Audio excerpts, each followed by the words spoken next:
Well, and, we wanted to take a quick look back this week at the climate issue because, last week in our Out There segment, we talked about some of the many volcanic eruptions that have occurred over the past couple of months and what that could portend for the future in terms of solar dimming. Well, there's another aspect to this discussion, and that is that we're going into the great solar minimum, which is actually supposed to hit next year. Now, if you remember, the sun's on about an 11-year cycle, kind of waxing and waning. And then it's also on potentially a much longer periodic cycle as well. In other words, gradually getting warmer over a period of time, or warmer is probably the wrong, but gradually producing more solar energy over a period of time, and then shifting back to gradually producing less solar energy. So, for example, there was a minimum, a great solar minimum that occurred in the 1600s and 1700s, and even getting into the early 1800s, and we talked some about that year without summer in 1816. But throughout that time period, the energy coming from the sun to the earth was down significantly, and global temperatures also were down significantly throughout that time period. So you had periods of worldwide famine. You had difficulty feeding everybody. This was all about the same time that people were coming to the New World, coming to America, and so now you get maybe a better understanding of why they were having such a hard time surviving at some of the early settlements, because the climate really was not set up at that time to be growing a lot of stuff because it was significantly cooler. Well, scientists, including NASA scientists, tell us that that's what we're coming into.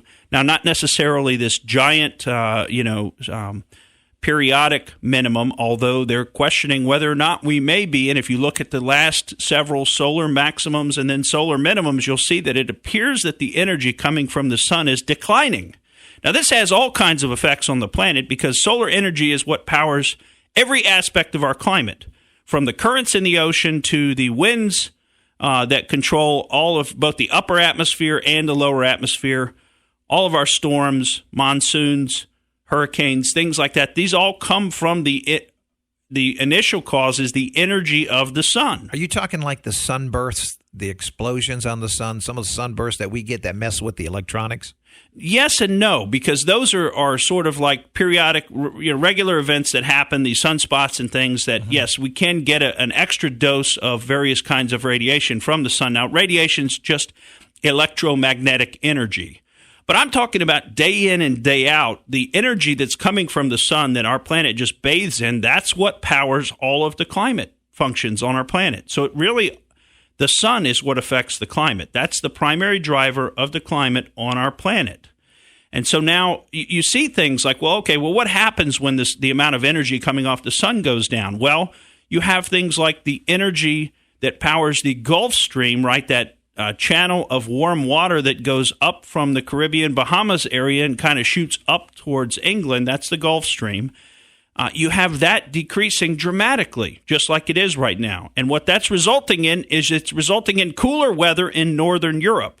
And they're actually right now having this kind of a weather pattern. We're having a decrease in the movement of warm water and energy, which is represented by the warm water, to the north. And that's creating, in certain areas, a drop down from the Arctic, where the Arctic weather pattern is actually now creeping into where it wouldn't otherwise be. Okay, places like northern Europe, even down into Ukraine, the breadbasket of Europe.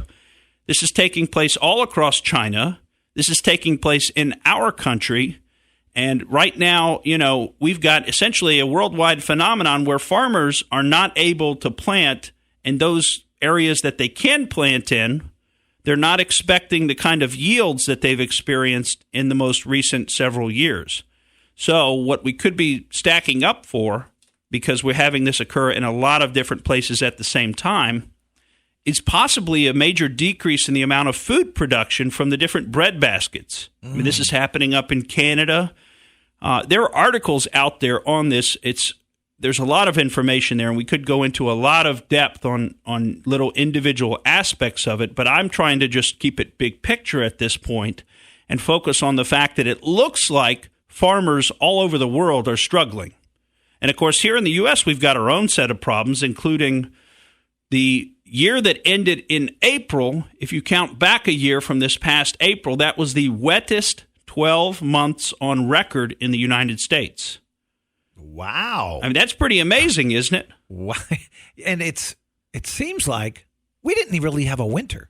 Yeah, right. It seems like changes are afoot. Well, what I'm telling you, this is not coming from man-made global warming, or what they now want to call man-made climate change, because the global warming thing isn't still occurring, so they had to come up with a different name for it so that they wouldn't lose all their credibility.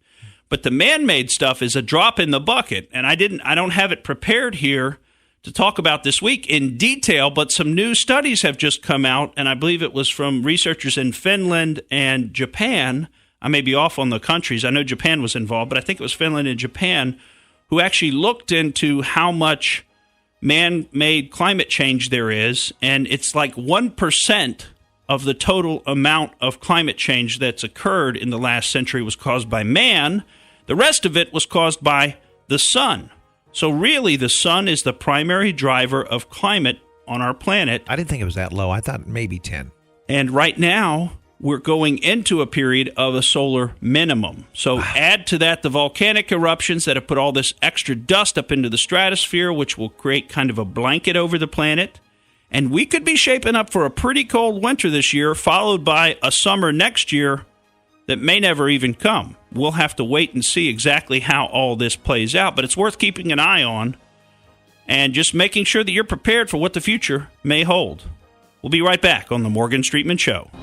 Thank you for listening to The Morgan Streetman Show. We hope you enjoyed what you heard, and if you did, please click like and subscribe to help us out. And remember that we recommend that you exercise your brain at least once a week.